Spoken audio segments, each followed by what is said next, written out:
የዓለማችን ትልቅ ኩባንያ እጅግ ዘመናዊ የሆነ የአርቲፊሻል ኢንተለጀንስ ማሽኖች የሚሰሩበት ስፍራ ነበር። ሆኖም በድንገት ባልታወቀ የቴክኒክ ችግር ምክንያት ላለፉት 10 ቀናት ዝግ ሆኖ ቆይቷል። በየቀኑ የሚደረገው የብዙ ሚሊዮን ዶላር ኪሳራ ከፍተኛ ነበር። በዓለም ካሉ ታላላቅ መሐንዲሶች ሁሉ ዕውቀታቸውን ሞክረው ነበር፣ ነገር ግን ማሽኑ ማንም ሊጠግነው አልቻለም። በዚያን ጊዜ አንድ ወላጅ የሌለው ጫማ ጠራጊ ልጅ ጌታዬ፣ እኔ ይህንን ማሽን ልጠግነው እችላለሁ አለው። ይህንን የልጁን ንግግር የሰሙ ሁሉም ሳቁበት፣ እብድም አሉት፣ በጣም ተሳለቁበት። ነገር ግን ማንም ያልጠበቀው ነገር አደረገ። ጓደኞች፣ ይህ ጫማ ጠራጊ ልጅ ማን እንደነበርና ስለ ማሽኖች ይህን ያህል ዕውቀት እንዴት እንደነበረው እንወቅ። የኩባንያው ባለቤት አርጁን ሻንቲናት ነበር። በቴክኖሎጂ ዓለም ውስጥ ትልቅና የታወቀ ስም ነበር። ነገር ግን ዛሬ በዚህ ኩባንያ ውስጥ እንግዳ የሆነ ሐዘን ድባብም ሰፍኗል። በር ላይ ጸጥታ ነበር። የጥበቃዎች ፊት ውጥረት የበዛበትና በውስጡ ሰራተኞች መካከል የግርግር ድባብም ነበር። ምክንያቱም የኩባንያ $100 ሚሊዮን የሚገመት ትልቅ ፕሮጀክት ለ10 ቀናት ተቋርጦ ነበር። የፕሮጀክቱ ወሳኝ አካል የሆነው ግዙፍ የአርቲፊሻል ኢንተለጀንስ ማሽን በድንገትም ተበላሽቷል። ከዓለም ታላላቅ መሐንዲሶች ተጠሩ፣ ሚሊዮኖችም ወጡ፣ መለዋወጫዎችም ተቀየሩ። ግን ማሽኑ ምን ችግር እንዳለበት ማንም ሊረዳው አልቻለም ነበር። በየቀኑ ብዙ ሚሊዮኖች ኪሳራ ይደርሱ ነበር። በዋናው ስብሰባ ክፍል ውስጥ አርጁን ሻንቲናት በንዴት ጠረጴዛው መታ አደረገ። 10 ቀናትም አለፈ። ማሽኑ አሁንም አልተጀመረም። ይህ ኩባንያ መሳለቅ አይደለም፣ በዚህ ፕሮጀክት ላይ ብዙ ገንዘብ ወጥቷልም አለ። መሐንዲሶች በፍርሃት ቆመው ነበር። አንድ ከፍተኛ መሐንዲስ ጌታዬ፣ ሁሉንም ክፍሎች ፈትሸናል፣ ሴንሰሮች፣ ሽቦዎች፣ ሶፍትዌሮች፣ ሁሉም ነገር ጥሩ ይመስላሉም አለ። ሌላኛው ደግሞ ከውጭ ልዩ ቡድን ጠርተናል፣ ግን ችግሩ የት እንዳለ ማንም አልተረዳም አለ። የአርጁን አይኖች በቁጣ ቀልተው ወደ ጭንቀትም ተቀየሩ። ማሽኑ በሚቀጥለው ሳምንት ዝግ ሆኖ ከቀጠለ ኩባንያው ትልቅ ኪሳራ ይደርስበታል። እርሳቸውም ዛሬ ሙሉን ሲስተም እንደገና ተመለከቱ። እስከ ምሽት ድረስ ውጤት እፈልጋለሁ፣ አለበለዚያ ሁላችሁም ትባራላችሁ ብሎም አዘዘ። እናም ከስብሰባ ክፍልም ወጡ። የኩባንያው ባለቤት እንደወጣ አይናቸው በሩ አጠገብ እግረኛ መንገድ ላይ የተቀመጠ የ15 ዓመት ልጅ ላይ ማረፈ። እጁ ላይ ብሩሽ፣ የጫማ ፖሊሽ ጠርሙስ፣ አንድ ያረጀ ጨርቅ ነበር። ልብሱ አቧራማ፣ ኪሱ የተቀደደ፣ ነገር ግን አይኖቹ እንግዳ የሆነ ብልጭታ ይታዩበት ነበር። ስሙ አንሽ ይባላል። በዚያን ጊዜ ባለቤቱ ልጁን ችላ ብሎ ወደ ውስጥ ተመለሰ። አንሽ በየቀኑ እዚህ ይመጣ ነበር፣ ጫማም ይጠርጋል፣ አንዳንድ ጊዜ የሻይ ሻጩንም ይረዳል። ነገር ግን አይኖቹ ሁል ጊዜ በኩባንያ ህንፃ ላይ ተተክለው ነበር። የመስታወቱን ግድግዳ ጥሶ ማሽኖቹን መርዳት የሚችል ይመስለውም ነበር። ዛሬም ከሩቅ ወደ ማሽን ክፍል ይመለከታል። መሐንዲሶች መሯሯጥ፣ የደውል ድምፅ፣ የባለቤት ቁጣ፣ ሁሉም በትኩረት ይመለከት ነበር። በውስጡ ማገሮገረመ። ማሽኑ 10 ቀናት ዝግ ሆኗል፣ ግን እነዚህ ሰዎች የተሳሳተ ቦታ እያዩ ነውም አለ። ትክክለኛ ችግር ያለው በመጠባበቂያ ዩኒት ውስጥ ነውም አለ። ነገር ግን የሱን ንግግር ማን ሊሰማ ይችላል? እሱን ያዩት ሰዎች ሁሉ ድሃ ጫማ ጠራጊ ልጅ እንደሆነ ብቻ ያስባሉ። ሌሊቶች እንዴት እንደሚያልፉ ማንም አያውቅም ነበር። የልጅነት ታሪኩን ማንም አያውቅም። አንሽ ከተወለደ ከጥቂት ዓመታት በኋላ እናቱ አባቱን ፈታ ነበር። አባቱ አርጁን ሻንቲናት ነበር፣ አዎ የዚህ ኩባንያ ባለቤት። ነገር ግን ይህንን ማንም አያውቅም። አንሽ ራሱ አያውቅም ነበር። ፍቺ ከተፈጸመ በኋላ እናቱ ወደ ቤተሰቦቿ ተመለሰች፣ ከሽማግሌ አባቷ ጋር የአንሽ አያት ጋር ለመኖር ነበር። የአንሽ አያት ትንሽ ገራዥ ነበራቸው። እናቱ ለአንሽ ዓለም ነበረች፣ ነገር ግን ሁሌ ጊዜ ትታመም ነበር። የፍቺው ውጥረት ሊቋቋሙት አልቻሉም። የመተንፈስ ችግር፣ የሰውነት ህመም የመሳሰሉ ብዙ በሽታዎች ይዘዋቸው ሕክምና በጣም ውድ ነበር። ቤተሰቡን ለመምራትና መድኃኒቶችን ለማግዛት አንሽ ቀኑን ሙሉ ጫማ መጥረግ ነበረበት። ነገር ግን ሌሊት ሲሆን ሰዎች ገራዣቸውን ዘግተው ወደ ቤታቸው ይሄዳሉ። ሆኖም አንሽና አያቱ በትንሽ ገራዥ ውስጥ በሌሊት ይሰሩ ነበር። ማሽኖች እንዴት እንደሚሰሩ፣ እንዴት እንደሚጠገኑ ያስተምሩ ነበር። የአንሽ አያት የቀድሞውን ዘመን መካኒክ ነበር። በልጃቸው ባል ማለትም በአርጁን ሻንቲና ኩባንያ ውስጥ ትልቅ መሐንዲስ ሆኖ ሰርተው ነበር። ስለዚህ ስለ ማሽኖች ጥሩ ዕውቀት ነበራቸው። ትንሽ ገራዣቸው በተሰበሩ ስኩተሮች፣ በደጋፊዎች፣ በአሮጌ ጄኔሬተሮችና በቆሸሹ ልብሶች የተሞሉ ነበሩ። ግን ለአንሽ ያ ቦታ ከመቅደስ ያነሰ አልነበረም። በየምሽቱ ከአያቱ ማሽን ያመራል። ዊንች እንዴት እንደሚሽከረከር፣ ኃይል ከየት ይመጣል፣ ኮድ እንዴት ይነበባል፣ ሁሉንም ያውቁ ነበር። አያቱ ብዙ ጊዜ አንሽ ልጅ እጅህ ላይ ብልህነት አለ፣ ማሽኑን አታየውም፣ ትረዳዋለህ ይሉትም ነበር። አንሽም ይስቃል። አያቴ ካንተ ነው እኮ የተማርኩት። ግን የአያቱ አይኖች ሌላ ምስጢር የደበቁ ነበሩ፣ ለአንሽ ሊነግሩት ያልቻሉት ነገር። አንሽ በትጋት ሰራተኛ ብቻ አልነበረም፣ ሲወለድ ጀምሮ ብልህ ነበር። ነገር ግን ይህ ብልህ ልጅ የእናቱን ሕክምና ለማግኘት በመንገዱ ላይ ጫማ ይጠርጋል እና በሌሊት ገራዥ ውስጥ ማሽኖችንም ይሰራል። በኩባንያው በር ፊት ለፊት ላይ የተቀመጠው አንሽ የማሽኑን አዳራሽ መመልከቱን ቀጠለ። ያ ማሽን እንግዳ በሆነ መንገድ ይስበው ነበር። ለራሱ 5 ደቂቃ ብቻ ባገኘ ኖሮ ሊጠግነው እችል ነበርም ይላል። በዚያን ጊዜ ከውጭ ድምፅ መጣ። አንተ የጫማ ጠራጊ ተነስና ከዚህ ውጣ። አንድ ዘበኛ እንደዛ እያለ ይጮህበት ነበር። አንሽ በፍጥነትም ቆመ። እየሄድኩ ነው አለው። ነገር ግን ሲሄድ አይኖቹ ወደ ማሽን ክፍል ይመለከቱ ነበር። በእንዲህ እንዳለ ባለቤቱ አርጁን ሻንቲና እንደገና ወጡ። አርጁን ለመጀመሪያ ጊዜ አንሽናን በትኩረት ተመለከተ። የተቀደደው ልብስ፣ የአይኖቹ ብልሽታ እንግዳ የሆነ ስሜትን ፈጠረበት። አርጁን ዘበኛውን ይህ ልጅ ማን ነው ብሎ ጠየቀው። ዘበኛው ጌታዬ፣ በየቀኑ ይመጣል፣ ጫማ ይጠርጋል፣ አንዳንድ ጊዜ ማሽኑን ይመለከታልም አለው። አርጁን ወደ አንሽ ተመለከተና አንሽ አይኑን አወረደ። ለጥቂት ደቂቃዎች ጸጥታ ከሰፈነ በኋላ አርጁን ማሽኑን ይህን ያህል በትኩረት የምትመለከተው ለምንድን ነው አለው። አንሽ ቀስ ብሎ ጌታዬ፣ ማሽኖቹ ደስ ይሉኛልም አለው። አርጁንም በአሽሙር ማሽኖች፣ አንተ እኮ ገና ጫማ ጠራጊ ነህም አለው። እነዚህ በመቶ ሚሊዮኖች የሚቆጠሩ የቴክኖሎጂ ማሽኖች ናቸውም አለው። አንሽ ድፍረት አግኝቶ ጌታዬ፣ አንዴ ወደ ማሽኑ እንዲሄድ ብትፈቅድልኝ ችግሩ ምን እንደሆነ ልነግርህ እችላለሁም አለው። መላው ሰራተኛም ሳቀበት። ይሄ እንዴት ይነግርሃል? ጫማ ጠራጊ ልጅ ማሽን ይጠግናል ብሎም ሳቁበት። ጌታዬ፣ ጊዜው እየባከነ ነው። ነገር ግን አንሽ ዝም አለ። ፊቱ ላይ እንግዳ የሆነ እምነትም ነበር። አንድ ምስጢር የተደበቀ ይመስላል እና አርጁን ለምን እንደሆነ ባያውቅም በልጁ ፊት ላይ የራሱን የልጅነት ጊዜ ያየ ይመስላል። ግን ምንም ሳይናገር ወደ ውስጥ ተመለሰ። አንሽም ማሽኖቹን እየተመለከተ ወደ ቤት ሄደ። ቤት ሲደርስ ምግቡን በላና ከአያቱ ጋር ስለ ማሽኖች መማር ቀጠለ። በማግስቱ ጠዋት በኩባንያው ፊት ለፊት ላይ ሁኔታ ተመሳሳይ ነበር። መሐንዲሶች በእጃቸው ፋይሎች ይዘው የስልክ ጥሪ ድምጾችና ማሽኑ አሁንም ዝግ ነበር። አንሽ በእግረኛው መንገድ ላይ ትንሽ መቀመጫዎችን አስቀምጦም ተቀምጧል። ከፊቱ የፖሊሽ ጠርሙስና ብሩሽም ተቀምጧል። ነገር ግን ዛሬ ከወትሮ የበለጠ ተጨንቆ ነበር። የእናቱ መድኃኒትም አልቆበታል። ትናንት ማታ አያቱ አንሽ በጣም ፈጣን አእምሮ አለ፣ ግን ራስን እስካላረጋገጥክ ድረስ ዓለም አታምንህም ብሎም ነገረው። የአንሽ አይኖች በእንባ ተሞሉ። አያቱ ፈገግ አሉና ዓለም የደሃን ችሎታ አትገነዘብም ልጄ፣ ብቃት ዓለምን እስኪያናውጥ ድረስም አለው። ይህ ቃል የአንሽ ልብ ውስጥም ገባ። አንሽ የእናቱን መድኃኒት ለመግዛት ገንዘብ ያስፈልገው ነበር። ማሽኑን ከጠገምኩ ምናልባት የሆነ ነገር አገኛለሁ ብሎም አሰበ። የእናቴ ሕክምናም ይሳካል። ይህም በማሰብ ወደ በሩ ደረሰ። ቀስ ብሎ ዘበኛውን ወንድሜ 5 ደቂቃ ብቻም አለው። ዘበኛውም ጮኸበት። አንተ ደግሞ ከየት ነው የመጣኸው? ከዚህ ጥፋም አለው። አንሽ ጎንበስ አለና ወንድሜ ማሽኑን ብቻ ማየት ፈልጋለሁም አለው። ዘበኛውም ጮኸበት። ሂድ ስራህን ተመልከት። ዘበኛውም ገፋ አድርጎ ማራከው። አንሽ ግን አላቆመም ነበር። በበሩ ዳር ባሉት ቁጥቋጦዎች በኩል ማየት ጀመረ። ከዚያ ሆነው የማሽኑን መቆጣጠሪያ ክፍል ትንሽ ይታይ ነበር። አጉረመረመ።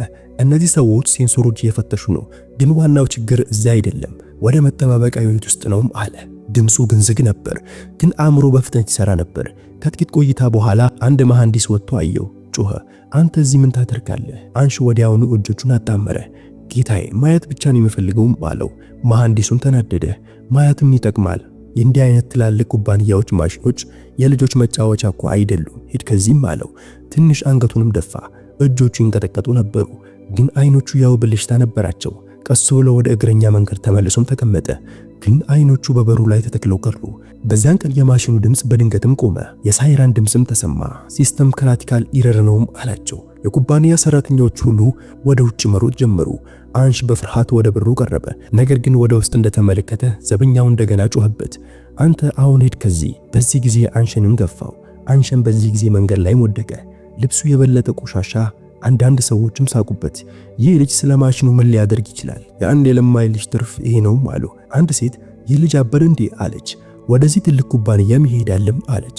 አንድ ሰው ደግሞ ማሽኑን ጠግናለሁ ይላል። ወይ ጉድ! ላፕቶፕ እንኳን እንዴት መጠቀም እንዳለበት አያውቅም ይሆናልም አለ። አንሽ ምንም አልተናገረም። ጉልበቱን አረገፈና ዝም ብሎ በአንድ ጥግ ተቀመጠ። አይኖቹን ባያፈሱ ነበር። ነገር ግን በአእምሮ ውስጥ አንድ ሐሳብ ብቻ ነበር። 5 ደቂቃ ብቻ ባገኝ ኑሮ የሚልም ነበር። ቀኑን ሙሉ ዝም ብሎ ከኩባንያው ውጭ ተቀምጦ ነበር። ምሽት ላይ አርጁን የኩባንያው ባለቤት ከኩባንያው ወጣ። ራስ ምታት ከብዶት ነበር። ማሽኑ አሁንም ዝግ ነበር።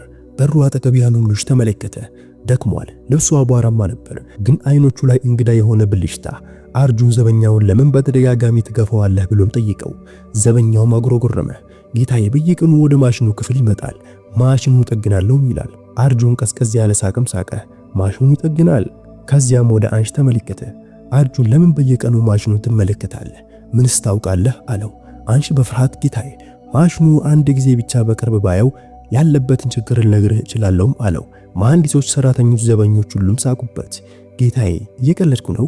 ይህ ልጅ ምን ያውቃል? ማሽኑ በመቶዎች ሚሊዮኖች የሚቆጠሩ ብር ይገመታል። መጫወቻ እኮ አይደለም አሉት። ግን አንሽ ዝም አለ። በአርጁን አይኖች ውስጥ እምነት ለማግኘትም ሞከረ። ለአንድ አፍታ በአርጁን ልብ ውስጥ መለስተኛ ምትም ተሰማው። እንደ ጥልቅ ዝምድና መታወቅ። ግን ስሜቱ ገና አልተጠናቀቀም ነበር። አርጁን በተካራ ድምፅ እሺ የሆነ ነገር የምታውቅ ከሆነ ገብተህ ንገረኝም አለው። መላው ሰራተኛም ደነገጠ። ጌታዬ ይህ ቀልድ እኮ አይደለም። እንዴት ያለ ምንም ነገር የማያውቅ ልጅ ወደ ማሽኑ ልንወስድ እንችላለንም አሉ። አርጁን እንዲገባ አዝዣለሁ አስገቡትም አለ። አንሺ ለመጀመሪያ ጊዜ ወደ ኩባንያው ገባ። አርጁን አክብሮት እየሄደ ነበር። ነገር ግን በየቦታው ያሉ ሰዎች በሽሽኩታ ይናገሩ ነበር። ይህ ጫማ ጠራጊ ልጅ የኩባንያው ማሽኖች ምን ሊያደርግ ነው? አለቃችን ለምን እንዳስገባው ግን አናቅም አሉ። አንሺ ሁሉም ነገር ይሰማ ነበር፣ ግን አይኖቹ ማሽኑ ላይ ብቻ ነበሩ። የሃይድሮሊን 700 ማሽን ለወራት በውጭ መስኮት በኩል ሲያዩ የነበረው ነበር። ማሽኑ ግን ቆሞ ነበር። ቀይ መብራት ይበራበታል። አርጁን በንዴት በተቆጣጣሪው ላይም ጮኸ። ማሽኑ 10 ቀን ቆሟል። አንድ መሐንዲስ በትክክል አልመረመረም። ተቆጣጣሪውም ጌታዬ ሞክረናል። አርጁን እጁን አነሳና አስቆመው። ወደ አንሽን ተመለከተ። አንሽ ይህም ማሽን ለምን እንደቆመ ታውቃለህ አለው። ክፍሉ በጸጥታም ተዋጠ። ሁሉም አይኖች ያረፉት በተቀደደ ሸሚዝ በእጁ ያረጀ ጨርቅ የያዘ ቀጭን የ15 ዓመት ልጅ ላይም ነበር። አንሽ ቀስ ብሎ ጌታዬ ማሽኑን በቅርብ ባየው ምናልባት ልነግርህ እችላለሁ አለው። በሰዎች መሳቅ ጀመረ። አይቶ ይነግርሃል፣ ይህ መጫወቻ ነው እንዲህ አሉ። መሐንዲሶችም ሳይክሎችን እንኳን ጠግኖ የማያውቅ ልጅ እንዴት ይህን ሊጠግን ይችላል? ግን በአርጁን ፊት ላይ ምንም ሳቅ አልነበረም። አርጁን በቁጣ ዝም በሉ፣ ሊያግዱት የሚሞክሩ ሰዎች ነገ ወደ ሥራ አይመጡም አለ። ድንገት መላው አዳራሽም ጸጥ አለ። አንሺ ቀስ ብሎ በማሽኑ ዙሪያ መዞርን ጀመረ። ሁሉም ነገር አሸታ፣ አየሩም ተሰማ። ድምፁም ንዝረቱም የዘይት ሽታውን ሁሉ ተረዳ። መሐንዲሶችም አግሮገረሙ። የልጅ ድራማ እየሰራ ነው፣ ማንን ነው የሚያሞኘውም አሉ። ግን አንሺ በራሱ ዓለም ውስጥ ነበር። አንሺ ሰግዶ ወደ ታች ተመለከተና በድንገት ጌታዬ አልቆመም፣ አንድ ሰው ነው ያቆመውም አለ። መላው ክፍልም ደነገጠ። ተቆጣጣሪው ሳቀና ምን ከንቱ ነገር ነው የምትናገረው? ማሽኑ ተበላሽቷል፣ ለዛ ነው የቆመውም አለው። አንሺ ቀጥታ አይኖች ውስጥ እየተመለከተ አይ ጌታዬ ማሽኑ በራሱ አልቆመም፣ ዋናው የግፊት ቮልቭ ግማሽ ዙር ተሽከርክሯል። ይህ አደጋ ሳይሆን የአንድ ሰው ዓላማ ነውም አለው። አንድ ሰው የፈጠረው ስህተት ነውም አለው። የአርጁን ፊትም ጠነከረ። አንድ ከፍተኛ መሐንዲስ ቀረበና ይህ የማይቻል ነው፣ ያንን ቮልቭ ለመድረስ ማሽኑን መክፈት አለብን እና እኛን ላይ ጨምር ማሽኑን የከፈተ ማንም የለም አለ። አንሺ ወደ ማሽኑ ትንሽ ጥቅ ቆመና አይ ጌታዬ የአንድ ሰው የዚህን ፓናል 3ኛ ዊንች ከፈተ። ማሽኑን ሳይከፍት ቮልቭን በእጁ ሊደርስም ይችላል። መሐንዲሱም ደነገጠ። ሄደው ዊንቹን አረጋገጡ። 3ኛ ዊንች ትንሽ ልቅም ነበር። ይህ ማለት አንሺ በትክክል ተናግሯል ማለት ነው። አዳራሹ በጸጥታም ተዋጠ።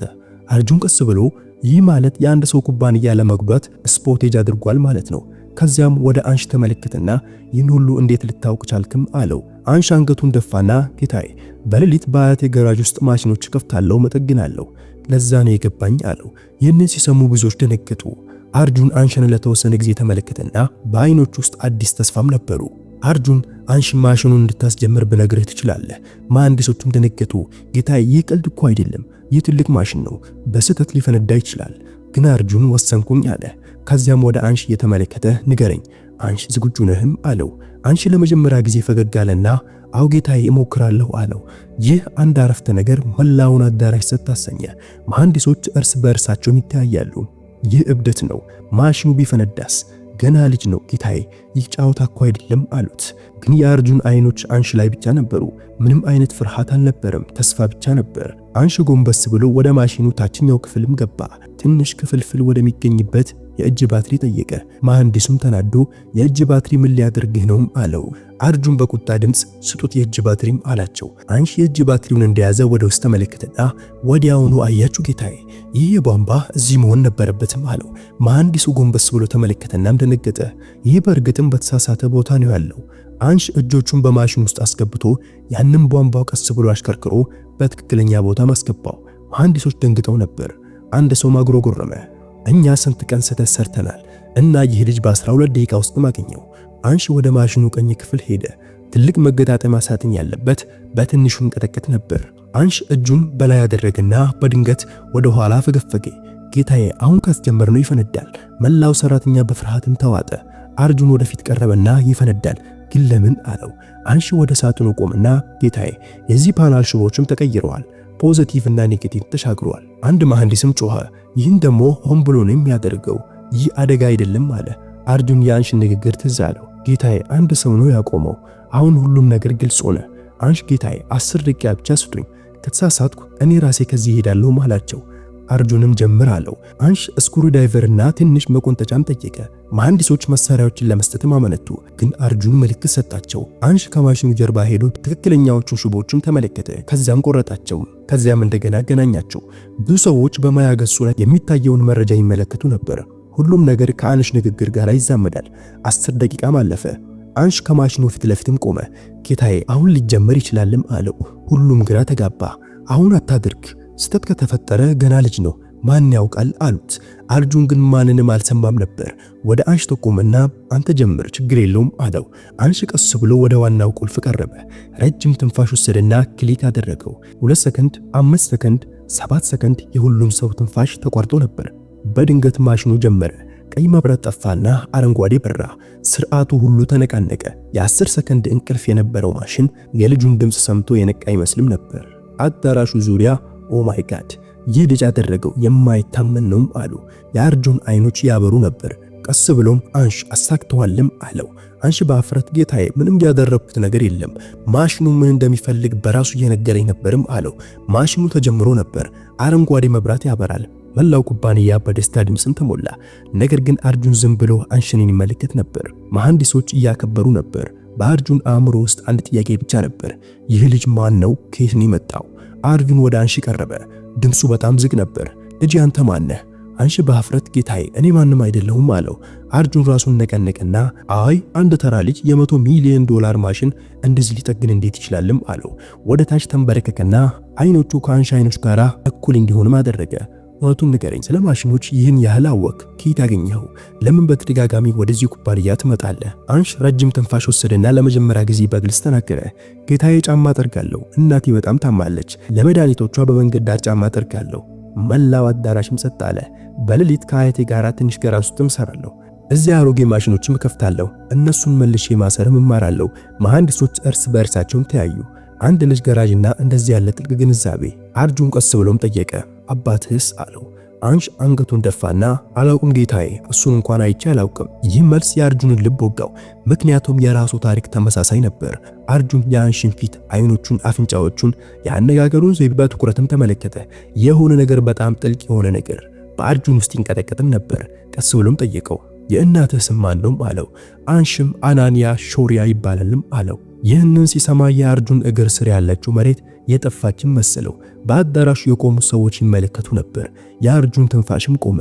አናንያ ሾሪያ ይህ ከ12 ዓመታት በፊት በተፈጠረ አለመግባባት የተፋታት ሴት ስምም ነበር።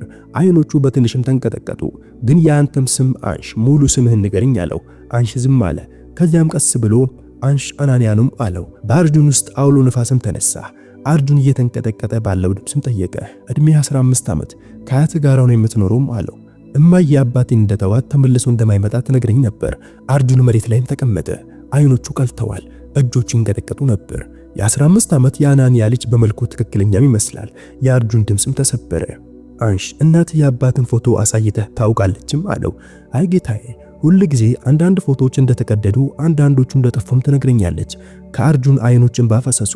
ይህ ልጅ የጠፋው ልጅ መሆኑን ተረዳ። አርጁን አንሽንን አጥብቆ አቀፈው። የ15 ዓመት ድርቅ በአንድ ቅጽበት ወደ ዝናብ የተቀየረ ይመስላል። መሐንዲሶች፣ ሰራተኞች ሁሉ ደንግጠውም ቆሙ። አርጁን እየተንቀጠቀጠ ባለው ድምፅ አንሽ አንተ የኔ ልጅ ነህ የሚለውን ሙሉ በሙሉ መናገር አልቻለም ነበር። ድምፁ ታንቆ ነበር። የአንሽ ፊት በሁለት እጆቹ ያዙና ልጄ ለምን እኔን ትመስላለህ? አንሽ ተጨንቆ ጌታዬ ደህና ነህም አለው። ነገር ግን አርጁን ራሱን መቆጣጠር አልቻለም። ቀስ ብሎ ምክንያቱም አንተ ምናልባት ልጅ ልትሆን ትችላለህም አለው። መላው ኩባንያ በድንጋጤ ጩኸትም ተሞላ። የባለቤቱ ልጅ አንሽም ፈራ። ወደ ኋላ ፈገፈገ። እንዲህ አትበል፣ እኔና እናቴ በጣም ድሆች ነንም አለው። አርጁን ወዲያውኑ ድህነት ዝምድና ሊያቆም አይችልም። አንሽ የኔ ልጅ ከሆንክ ዛሬ ማሽኑን ብቻ ሳይሆን ህይወቴን አስተካክላልም አለው። አርጁን የጠቁ ክፍሉን ጠራና በግልጽ ነገ ጠዋት የዲኤንኤ ምርመራ ይደረጋልም አለው። በመላው ሰራተኛ መካከል ጸጥታ ሰፈነ። አንሽ አንድ ነገር ብቻ ያስብ ነበር፣ ይህ ሰው በእውነት አባቴ ሊሆን ይችላልን የሚልም ነበር። አርጁን ልቡ ይመታ ነበር። አንድ እድል ከ15 ዓመታት በኋላ የመለሰለት ልጅ ነበር። ማሽኑን ካስተካከለ በኋላ በኩባንያ ውስጥ አንድ ውይይት ብቻ ነበር። አንሽ በእርግጥ የባለቤቱ ልጅ ነው የሚለው ነበር። አንሽ ተጨንቆ ትንሽ ውጥረት መላ ህይወቱን እንደሚለውጥ ሊያስብ አልቻለም። አርጁን በመኪናው ሊወስደው ሲል አንሽ ግን እምቢ አለ። ጌታዬ እኔ ራሴ እሄዳለሁ። ሰዎች እናቴን አይተው የሆነ ነገር ቢናገሩ በጣም ታዝናለች አለ። አርጁን ለመጀመሪያ ጊዜ የአንሽን ራስ ላይ እጁን አሻሸና ነገ ወደ ቤትህ እመጣለሁ፣ የዲኤንኤ ምርመራ ይደረጋል፣ ከዚያ እውነቱም ይወጣል አለው። አንሽ ዝም ብሎ ሄደና አርጁን ሌሊቱን ሙሉ አልተኛም ነበር። አርጁን ለመጀመሪያ ጊዜ አንሽ ወደሚኖርበት ያረጀ ሰፈር ደረሰ። መንገዶች ጠባብ ነበሩ፣ ደሃ ሰዎች ግን ትንሽ ቤትም ነበር። ከበሩ ውጭ የጫማ ፖሊሶች ሳጥንም ተቀምጠዋል። ከበሩ ውጭ የጫማ ሳጥኖችም ተቀምጠዋል። የአርጁን ልብም ቀለጡ። ከዚያም አንዲት ሴት ተቀምጣ ነበር፣ ደካማ ግን ፊቷ ላይ እንግዳ የሆነ ሰላም። አናንያ ነበረች። አርጁን ከ15 በፊት በተፈጠረ አለመግባባት የፈታት ሴትም ነበረች። የአርጁን ድምፅም ታንቆ ነበር። አናንያ ወደሱ ተመለከተች፣ አወቀችው። ግን ደስታ አልነበረም፣ የድሮ ቁስሎች ብቻ። ለምን መጣህ አርጁን? ድምጿም ተሰበረ። አርጁን እየተንቀጠቀጠ ባለው ድምፅ አናንያ ስለ አንሽ ማወቅ ፈልጋለሁ። አናንያም ደነገጠች። ለምን ትረብሸናለህ? እኛ ጥሩ ላይፍ እየኖርን ነው። አርጁን እየተንቀጠቀጠ ባለው ድምፅ አናንያ አንሽ ልጄ ነው አላት። የአናንያ አይኖች በእንባ ተሞሉና ለጥቂትም ዝም አለች። ከዚያም አዎ አርጁን አንሽ ያንተ ልጅ ነው አለችው። አርጁንም አለቀሰ። አንሽ ምን እንደሆነ እንዳለ ሊረዳው አልቻለም ነበር። ግን ሁለቱንም ወላጆቹ ከብዙ ዓመታት በኋላ አብሮ ሲያይ ልቡ ከበደው። አናንያ ልጄ ይሄ አባትህ ነው ስትጠይቀኝ የነበረውም አለችው። አርጁን በአንሽ ፊት ተንበረከከና ልጄ ይቅር በለኝም አለ። ድምፁ ሙሉ የተሰበረ ይመስልም ነበር። አንሽ እያለቀሰ አባዬ በስተትም ሆነ ዳግመኛ ትተኝ እንዳትሄድ ቃል ግባልኝ። ይህ እድል ለ15 ዓመታት የቆየ ቅጽበትም ነበር። አርጁን ሌላ ሚስጥርም ገለጠ። አንሽ የማሽኑን ሽቦ የለወጠው መሐንዲስም አምኗል። ፕሮጀክታችንን ለማበላሸት ተቀናቃኝ ኩባንያ ገንዘብ ከፍሎታል። አንሽ ፈገግ አለ። ማሽኑ ታሞ ነበር ጌታዬ፣ እኔ የምትለውን ብቻ ሰማው። አርጁንም ልጄ ከአሁን በኋላ ጌታዬ አትልም፣ እኔ አባትህ ነኝ እና አንተም ደግሞ የዚህ ኩባንያ ትክክለኛ ባለቤት ልጅ ነህም አለው። ለመሐንዲሶች ለሰራተኞች ሁሉም ተናገረ። ኩባንያው ያዳነው ልጅ አሁን የባለቤቱ የጠፋ ወራሽ ሆኖም ተገኘ። አርጁን የአናንያ ሕክምና አደረገላት። አንሽ ወደ ታላቅ ትምህርት ቤትም ገባ እና ጋራዡን በኩባንያ ስር በማድረግ አያቱም ክብርና ሥራም አገኘ። በሕይወት ዘመኑ የደረሰበትን መከራ ሁሉ ያህል ጥልቅ ሽልማቶች አንሽም አገኘ። የወላጆቹን ፍቅር። አንሽ በየቀኑ ከማሽኖች ጋር ይኖር ነበር። ይማራል፣ ይረዳል። አርጁን በየጊዜው እሱን እያየ ያስብ ነበር። ባይጠፋ ኑሮም ይላል። ግን አንሽ ፈገግ አለና አባዬ እድል አይሳሳትም፣ ባልጠፋ ኑሮ የማሽኖች ዓለም አላገኝም ነበር፣ ምናልባት ወደ አንተ አልመጣም ነበርም አለው። አርጁንም አቀፈው። ጓደኞች ይህ ታሪክ እንዴት ተሰማችሁ? በኮሜንት ላይ ሐሳባችሁ መስጠት እንዳትረሱ። ይህን ቪዲዮ የምትመለከቱት ከየትኛው ሀገር እንደሆነም ኮሜንት ላይ ማስቀመጥ እንዳትረሱ። በሌላ ቪዲዮ እስከማገኛችሁ አሰላሙ አለይኩም ወራህመቱላሂ ወበረካቱ።